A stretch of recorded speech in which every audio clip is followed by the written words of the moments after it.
The clouds parted over the Isles of Boreas. It was time to choose. The rebellion was in trouble. Ravens were scouting for the secret rebel base.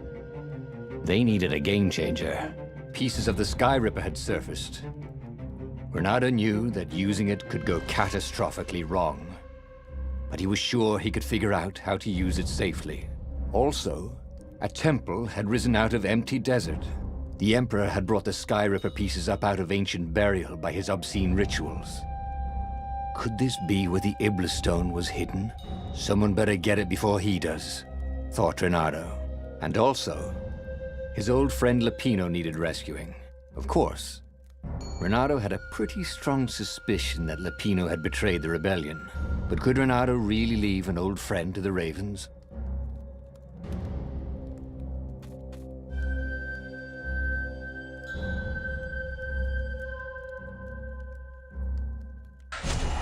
The island was windswept desert. No one went there except ostriches and ostrich hunters. The Iblis stone. It sounded ominous. It sounded powerful. If the Emperor was searching for it, it must be dangerous. And so, Retorno went ostrich hunting.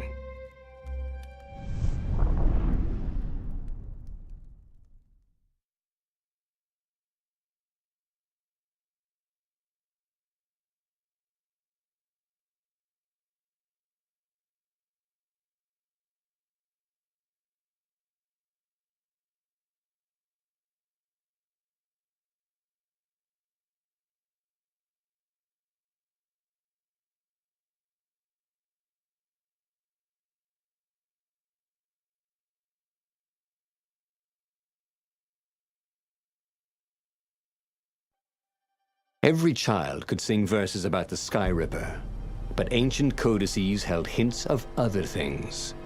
A stone that ate souls, a ruby that drank blood, a jewel only a righteous man could give away. Were all these things the Iblis stone? Long hidden in a buried temple? Another ancient item that was only resurfacing now?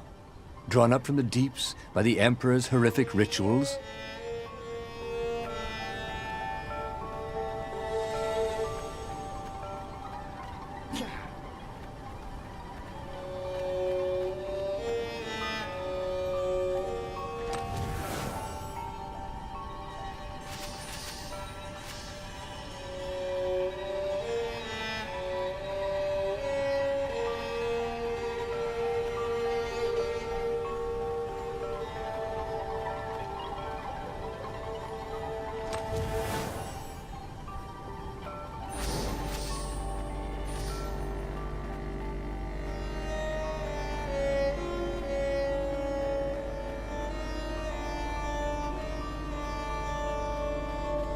Ooh, wouldn't his gauntlet look swell with that jewel in it?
The air here tasted bitter. The steps were too tall for a person. The entire place felt restless, like it had been vexed to nightmare under the dust, waiting for its hour to come around at last.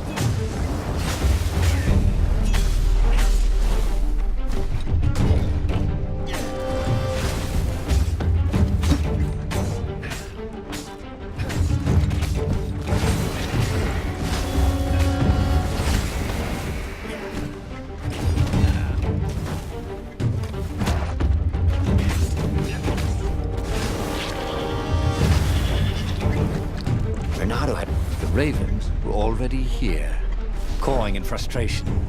They were still searching for a way in. Good. Then he hadn't come too late.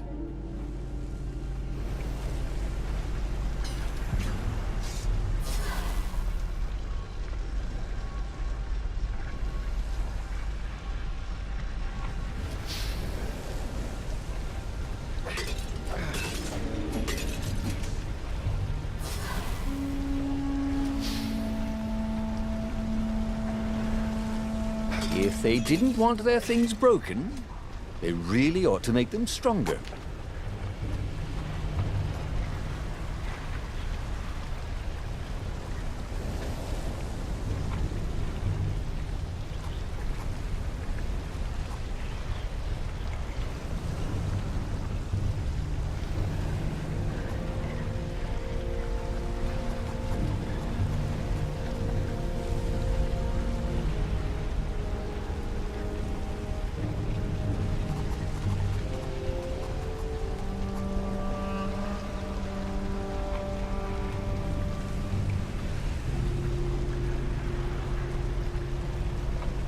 Well, he'd always wanted to do that.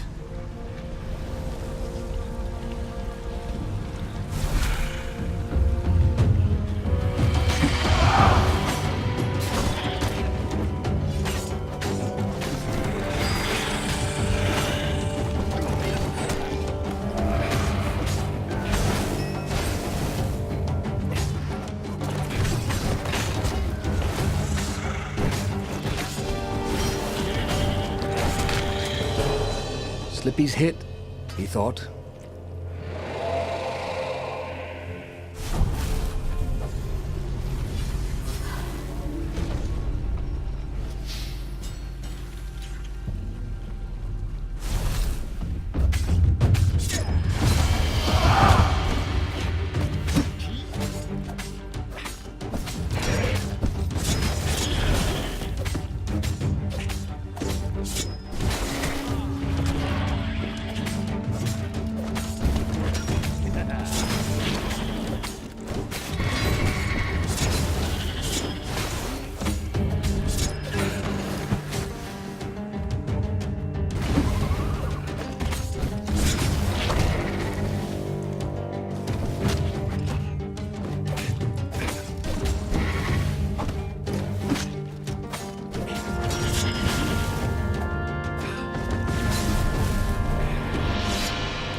Sharp?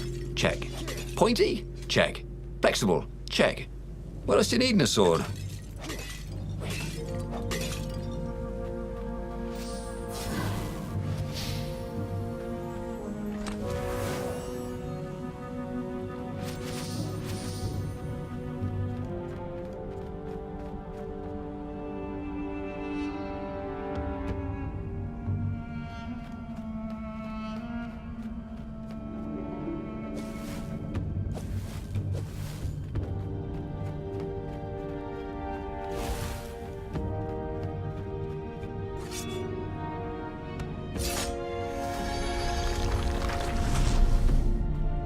What were these poles exactly?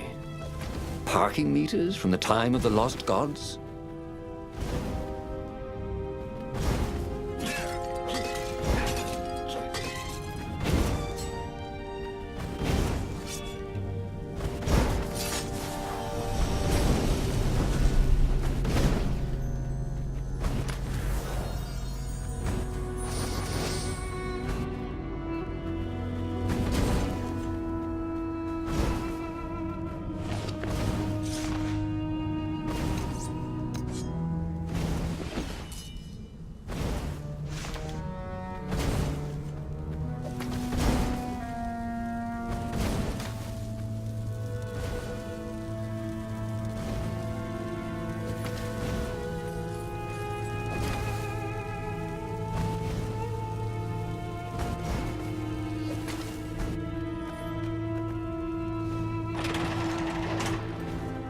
Retorno was running out of ideas.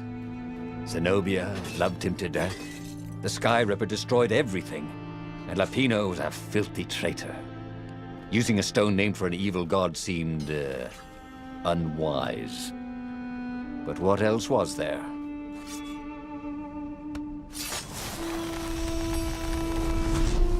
I wonder what happens if I go that way.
The Ravens at least could not get past this point. Obviously, the temple builders knew how to deal with tomb raiders.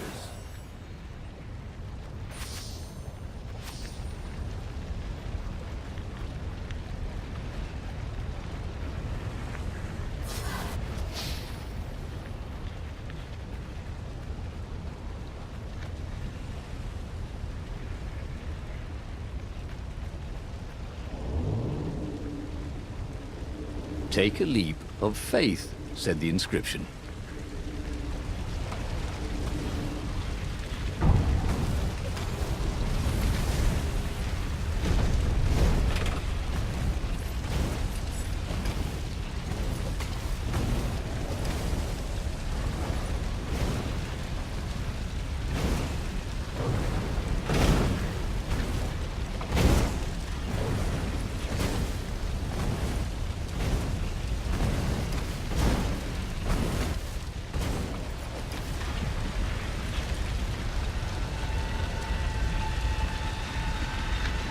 It was a stone of the purest blackness. It reflected no light, like a void made solid. Nervous, he picked it up. I can make you mighty. Who said that? Give me blood. It was the stone, eager, thirsty.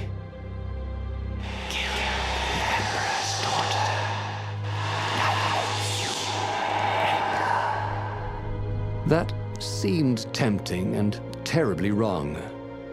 Zenobia was the Emperor's greatest general and a potent witch. But they had been close once, and Retorno wasn't sure he really wanted to be emperor. Why not capture the core of Sky Ripper instead? It was the eye of a lost god torn out by the transcendent emperor to power his greatest weapon. "What's the core?" said the stone anxiously.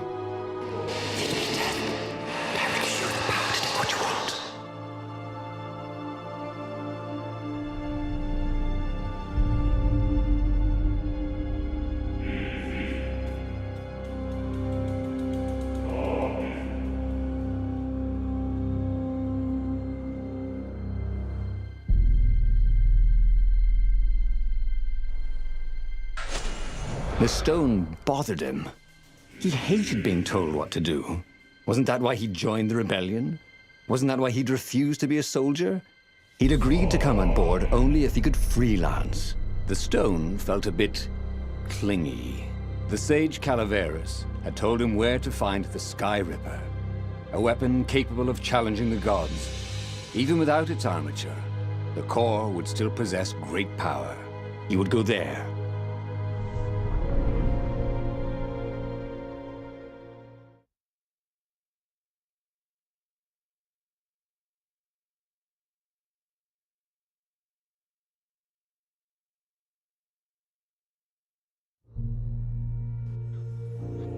The moment he landed the Farfarer, Retorno had a rare feeling of regret. It's not too late, he thought. He could turn around and sail for Zenobia's island. He frowned. Wait a minute. He didn't want to kill Zenobia, did he? Sure, technically she was the enemy, but they'd been at sword food school together. They'd never been lovers, but somehow they'd been closer. She'd told him every secret about herself. Except the biggest one, that she was the Emperor's daughter. No. Kill Zenobia, whispered the stone. Before it's too late. It was time for a little exploration.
Time to die, he thought.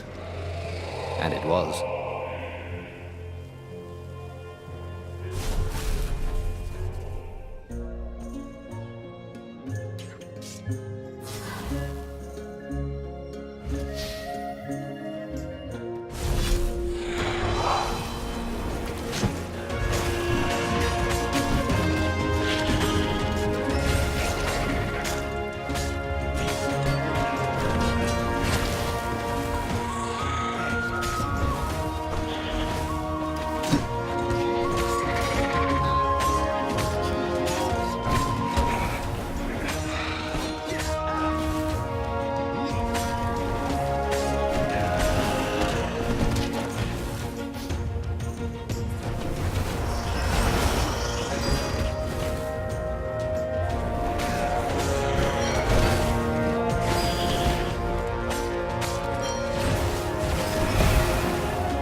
In this chest, there were woodcuts of amazingly beautiful vixens wearing no clothes at all, and something more useful.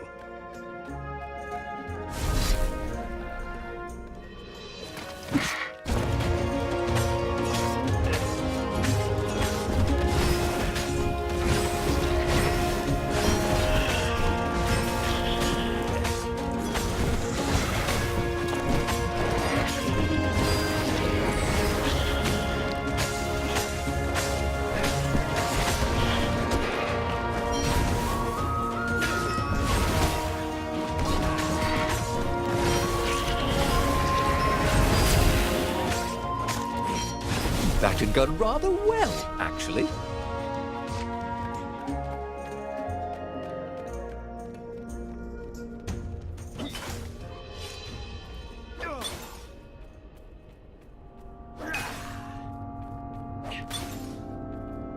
There was something sour in the air.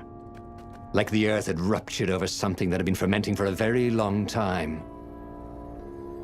You almost never saw wild gogglers together like this. The toads had to train them not to peck each other to death.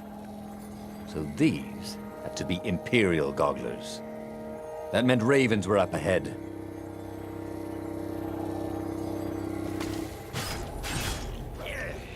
Didn't your mother tell you it's rude to stare? Snapped Retorno, a little smug. The stone hadn't lied about what it could do for him.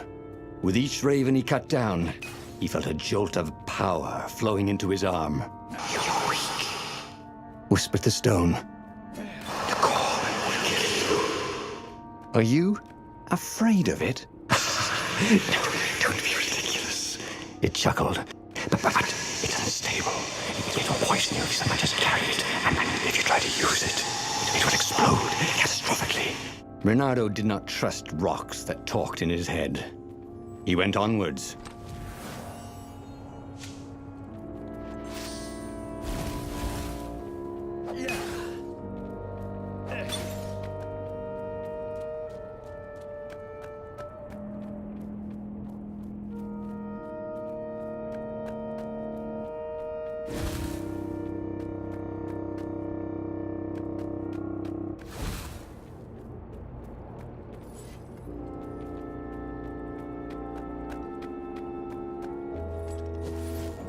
He'd once met a pirate captain. He used hooks to get around his ship. Oh, what was his name again?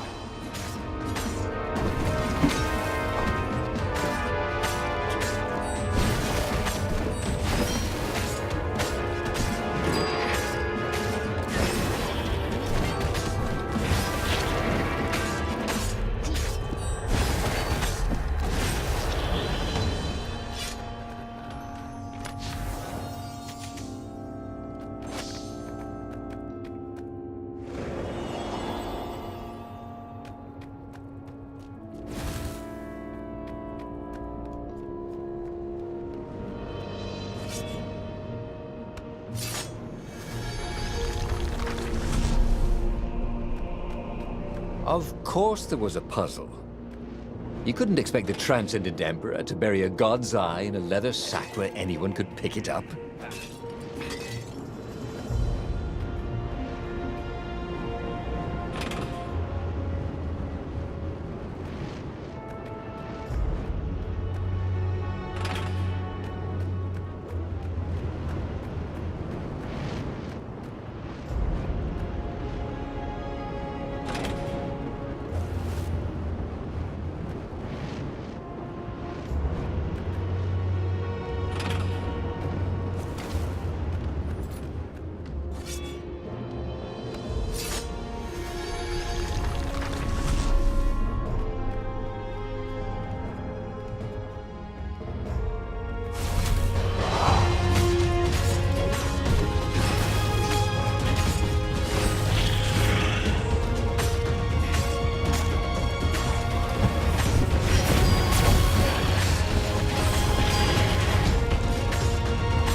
Ravens didn't smell any better dead, Retorno thought.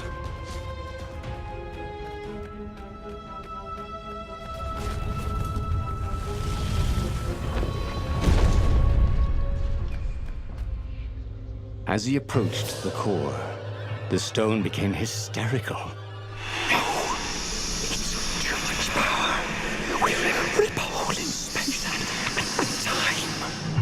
He had a sudden vision of plunging his gauntlet into the core and dying in anguish. That wasn't his vision, was it? The stone had sent him its darkest fears, hadn't it? He had a sudden impulse to do exactly that. He raised his right fist and plunged it into the core. There was a rush of light. He thought he could hear the stone screaming. And then he passed out. When Retorno came to, the core was gone. But the Iblis stone was no longer black, but glowing with a blue light. And it was silent. "I can't hear you," he sang out, and "You?" It didn't answer. "Ha!" he said. He had defeated the demonic gem with the power of his mind. He felt invincible. It was time to attack the Imperial outpost on the Nexus.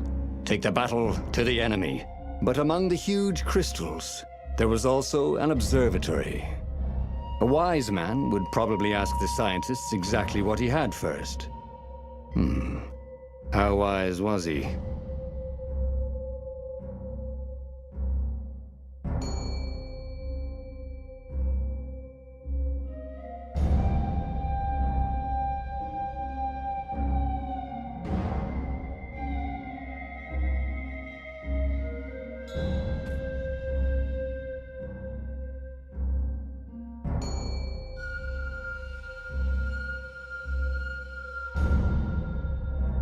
As the Farfarer made its way toward the Nexus, Retorno watched sparks fly out of the core.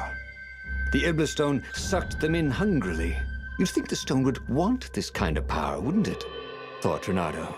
Well, the scientists would explain it all. This time, Retorno was sure he'd figured out how to use the core safely.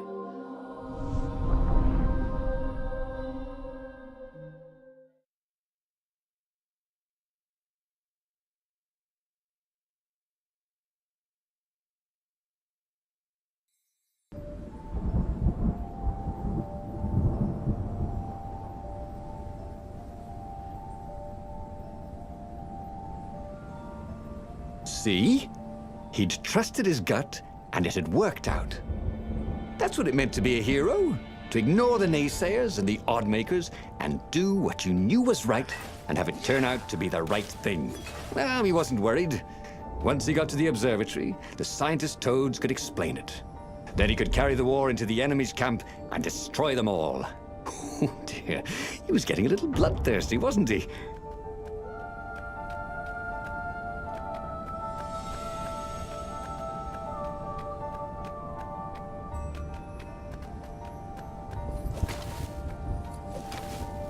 Retorno wondered idly if people who had built these poles had really, really long tentacles.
felt ready to take on new powers.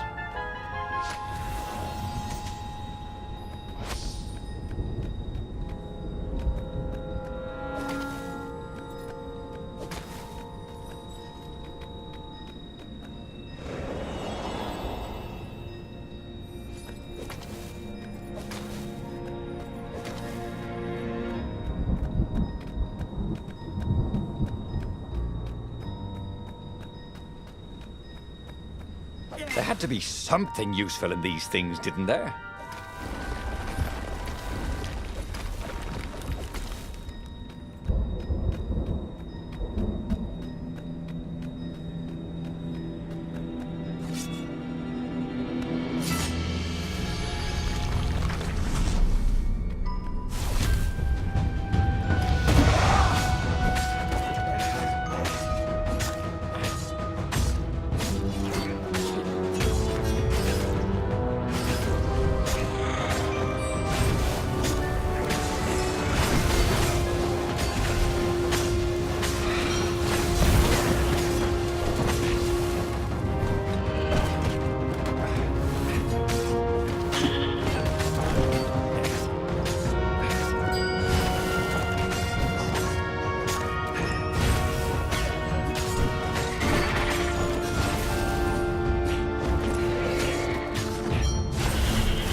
Retorno had never felt better in his life.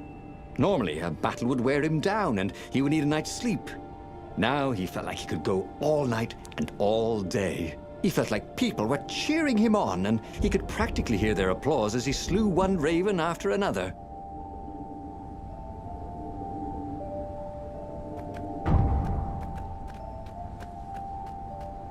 The Iblis Stone and the Sky Ripper Core.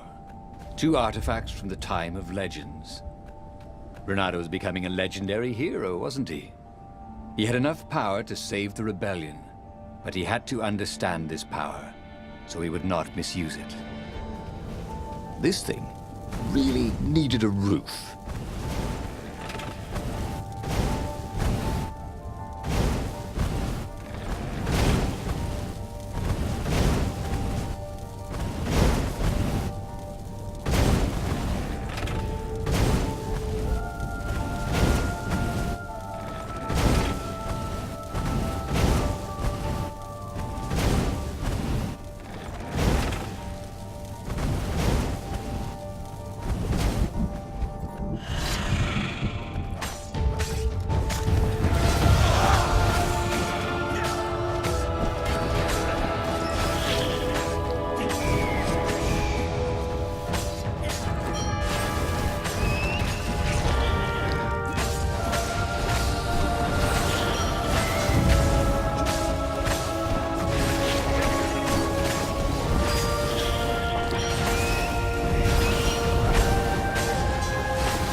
The toads at the observatory measured the stone with their occult devices. I fed it the core of Sky Ripper, explained Retorno.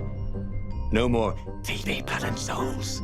But the core is not an unlimited energy source, said one toad. Another said, there's a feedback loop, you see, which could overload the stone. The stone doesn't actually feed on souls, claimed a third, but on pain of killing another sentient being. if you can truly be at peace with yourself, it would not overload. This was all very confusing. At peace? Yes, the mountains were peaceful and quiet, but he now had the power to turn the tides. He should report to the Rebellion Council and prepare for the decisive battle.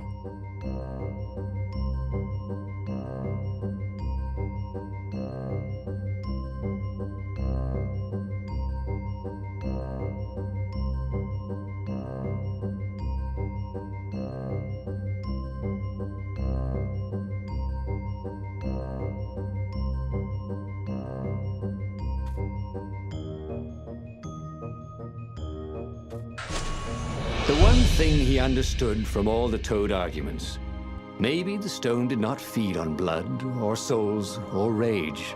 It fed on empathy. It fed on the pain he felt when he put an end to another being's existence. Even if that other being was a raven intent on killing him, if he could find peace, then he could use the power of the Iblis stone without being taken over by its evil. The mountains. He would go to the mountains. He could find peace there.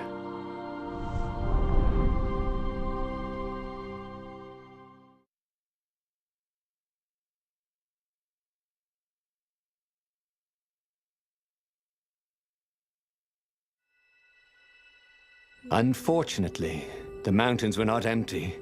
There were ravens everywhere. No matter. He had to fight, yes, but he didn't have to be angry. Parry, dodge, slash, and breathe. Yes, focus on the rhythm, the dance of it, not on the blood or the raven's caw as they died. Ah, it was working. He wasn't feeling those dark jolts of eldritch energy. He wasn't feeding the Iblis stone.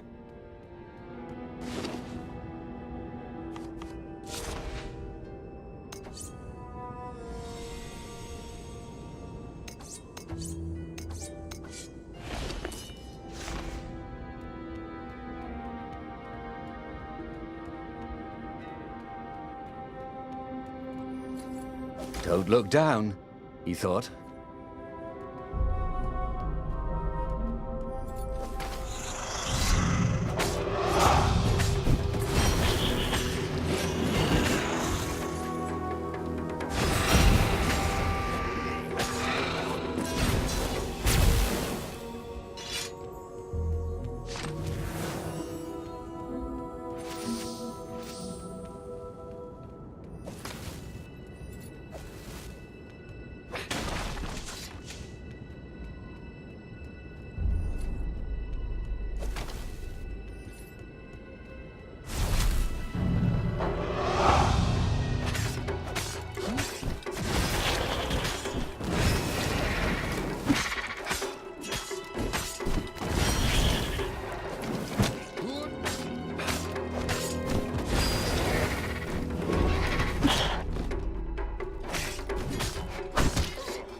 Building these platforms was so expensive, they'd run out of budget for guardrails.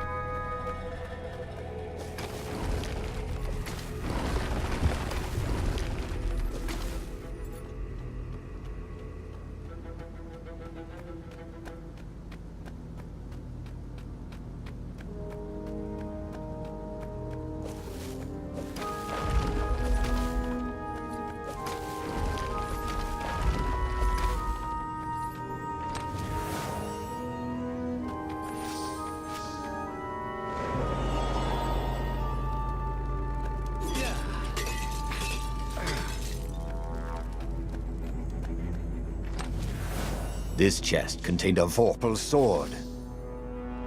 I'm just kidding. Vorpal swords don't exist.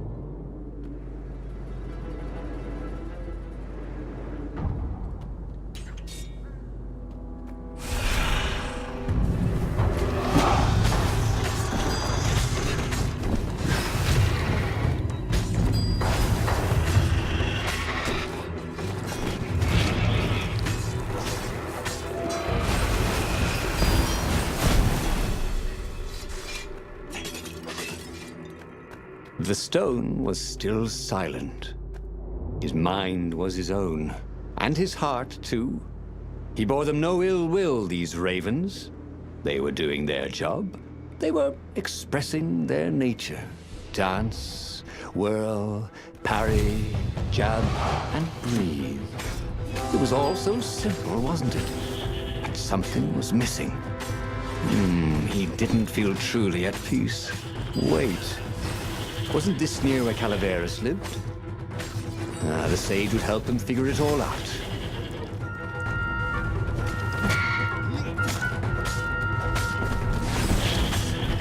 Bam! Welcome to Earth. Renato told the corpses. It was something he'd seen in a play once.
It was definitely easier to fight inanimate objects.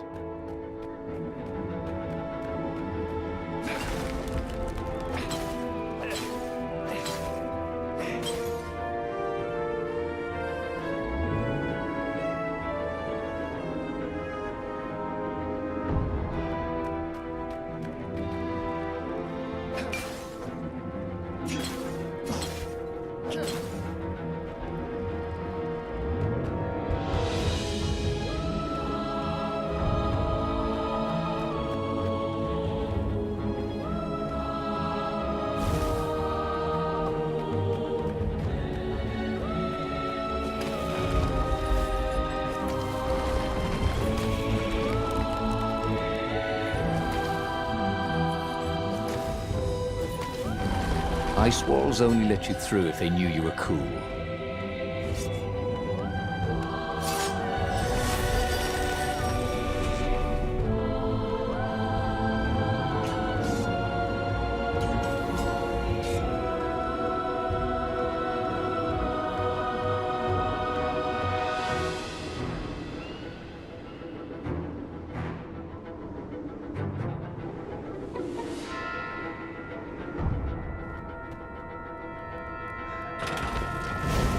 Open, says me.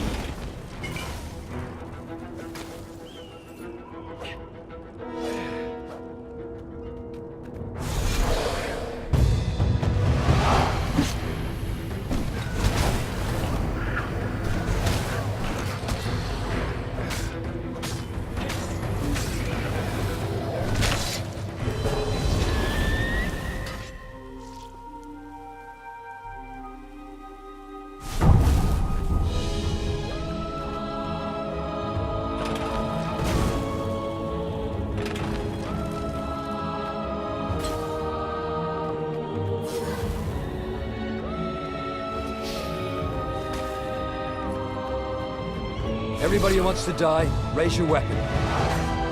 All right.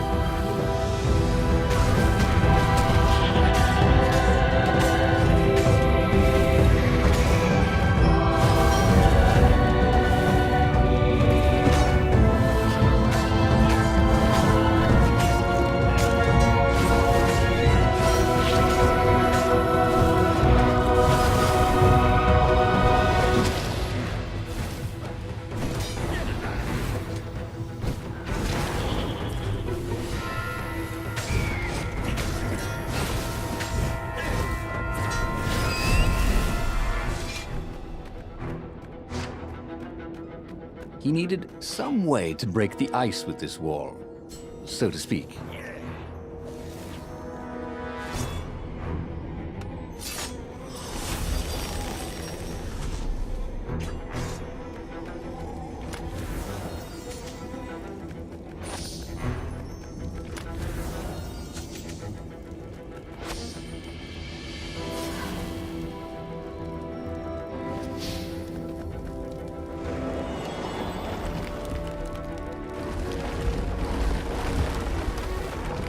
Once you try it, you're hooked.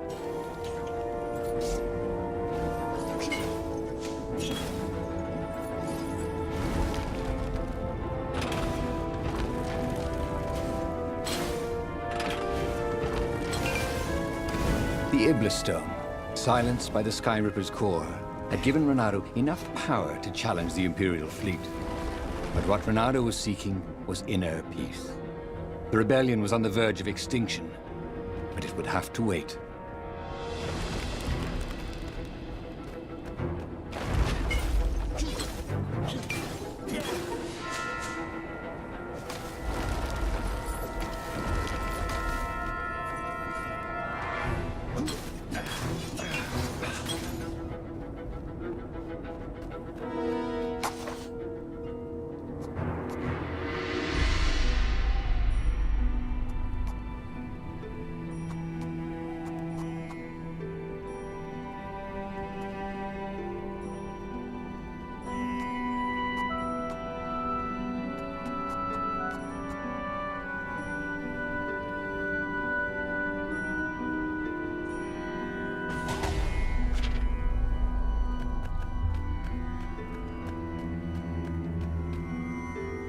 At the end of the mountain path, he found the wise Calaveras in his workshop.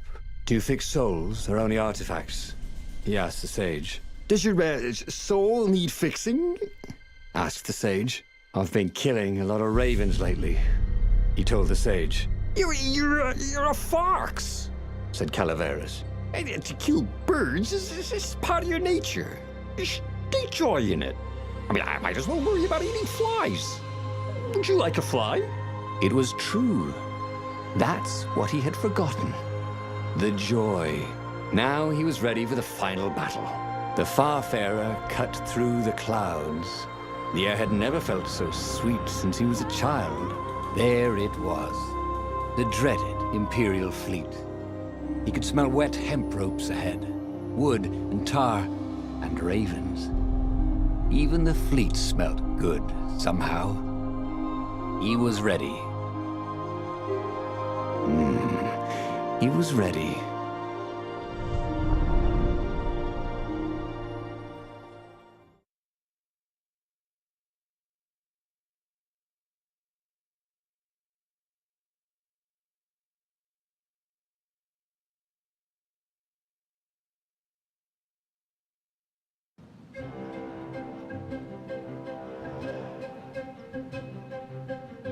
Retorno had it all squared away in his head. He would kill the Emperor. Isengrim III had begun well, but he had gone mad. He was trying to invoke the lost gods by means of dark, blasphemous rituals. That was a secret. But the victims had spoken to Retorno. The ghosts had spoken. No. No anger. Retorno could not afford anger. It was empowering the crystal in his sword. That made him stronger, but it clouded his mind. He would not be a hero. A hero strives. Retorno would just be one with everything. The emperor would die, and the wheel would turn, and all would be restored without rancor, without sorrow, without pain.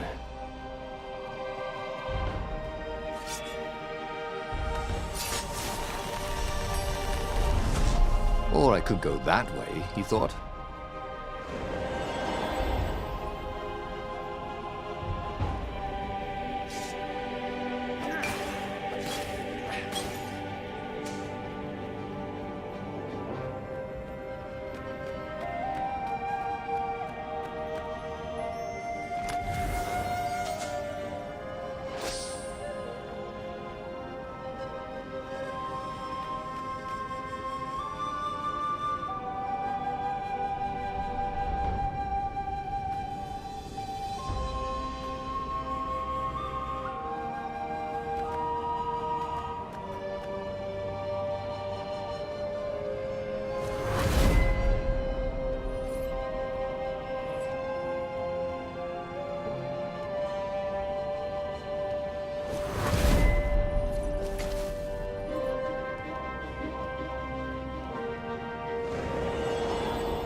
But the more he thought about it, and he had so much more time to think about it now that he was not worrying about the battle, killing the Emperor would not change anything.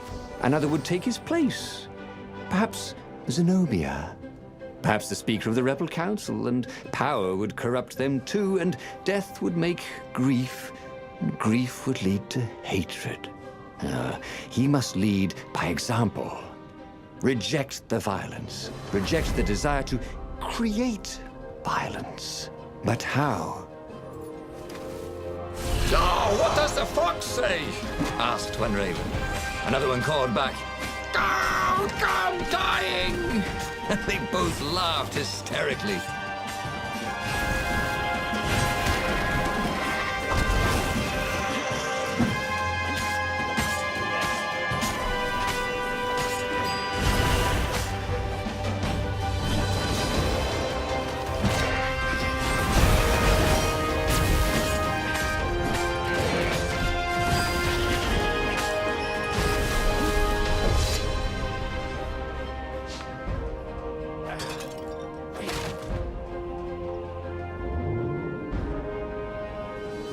These platforms were great. Renato wanted one for his house.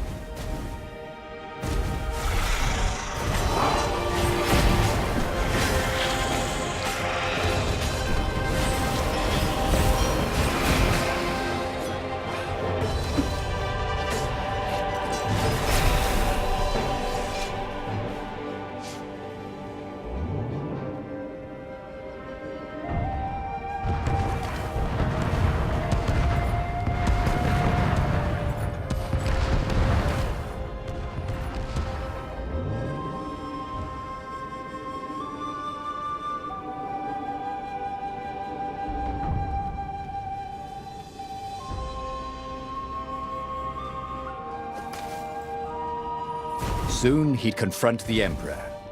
Again. This time, he'd make an end of him. He'd screwed up last time, but he had a good feeling about this time.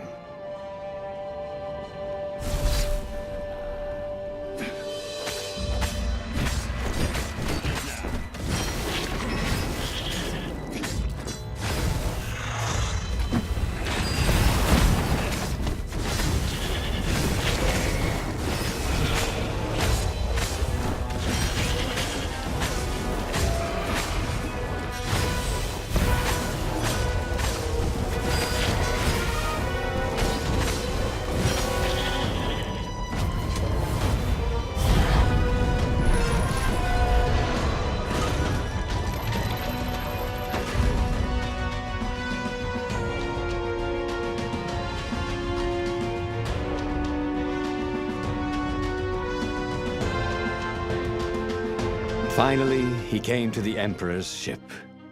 The path behind him was strewn with dead ravens. The path to enlightenment. His mistake, he realized, was trying to change the world. The world would spin and the wheel would revolve whether he strove against it or not.